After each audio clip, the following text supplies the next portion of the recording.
My mister unpredictable episode 18। Rishabh का ऐसे अचानक से चिल्लाना सुनकर राधिका चौंक कर थोड़ा पीछे हो जाती है और वो ऋषभ से बोलती है, अब तुम्हें क्या प्रॉब्लम हो रही है? परेशानी तो मुझे होने वाली है। मैं अपने घर वालों को क्या बताऊंगी कि मेरे घर में एक लड़का क्यों रहने आ रहा है? और तुम्हें क्या लगता है मेरे घर वाले, द दत्ता फैमिली, उनकी लाडली और बड़ी बेटी के घर किसी भी अनजान लड़के को ऐसे ही रहने देंगे? राधिका की बात को सुनकर ऋषभ अपना सर नीचे को झुका लेता है और थोड़ा धीरे और शर्माते हुए कहता है, वो एक्चुअली मुझे प्रॉब्लम है। वो असल में मैं बचपन से किसी लड़की के साथ अपनी फैमिली के अलावा कांटेक्ट में नहीं आया हूँ। जिस स्कूल में पढ़ा वो भी बॉयज़ स्कूल और जिस कॉलेज में पढ़ा वो भी ओनली बॉयज़ कॉलेज ही था। और अभी आप ऐसे मुझे अपने साथ रहने को बोल रही हो और मुझसे कैसे नॉर्मल रहने की उम्मीद रख सकती हैं? ऋषभ की बात को सुनकर राधिका उसे बड़े ही अजीब तरह से घूरने लगती है। ऋषभ राधिका को ऐसे घूरते हुए देख उनसे पूछता है, राधिका जी आप फिर से मुझे ऐसे क्यों घूर रही हैं?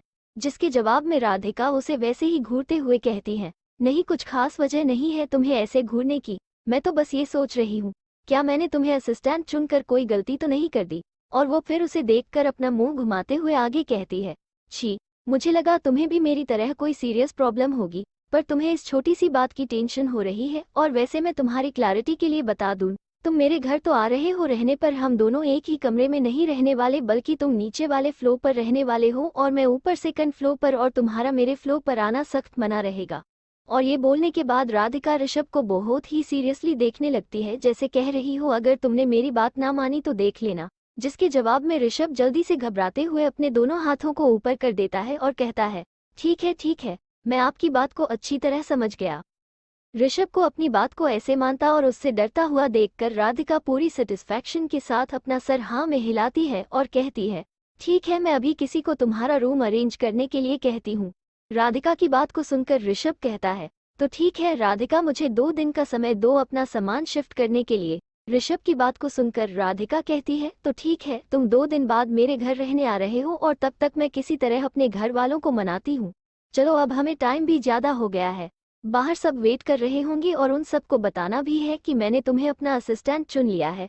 और मैं आशा करती हूँ कि मेरा ये फैसला बिल्कुल सही हो। और ये बोलकर राधिका ऋषभ को बड़ी ही ध्यान से देखती है और फिर खड़ी होकर बाहर जाने के लिए दरवाजे की तरफ बढ़ जाती है। राधिका की बात को सुनकर ऋषभ बड़े ही कॉन्फिडेंस के साथ अपने आप में बड़बड़ता है, राधिका तुम्हें तुम्हारे इसलिए गए फैसले पर कभी भी पछतावा नहीं होगा।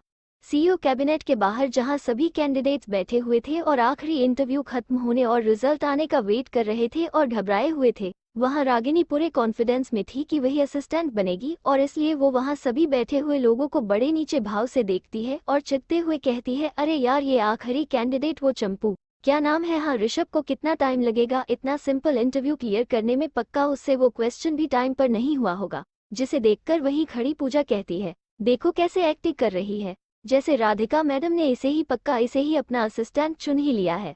आज के एपिसोड में इतना ही। आगे के एपिसोड के लिए इस वीडियो को लाइक और चैनल को सब्सक्राइब करें। और अगर आपने हमारे पहले के वीडियो नहीं देखे हैं तो वो आप हमारे चैनल पर देख सकते हैं।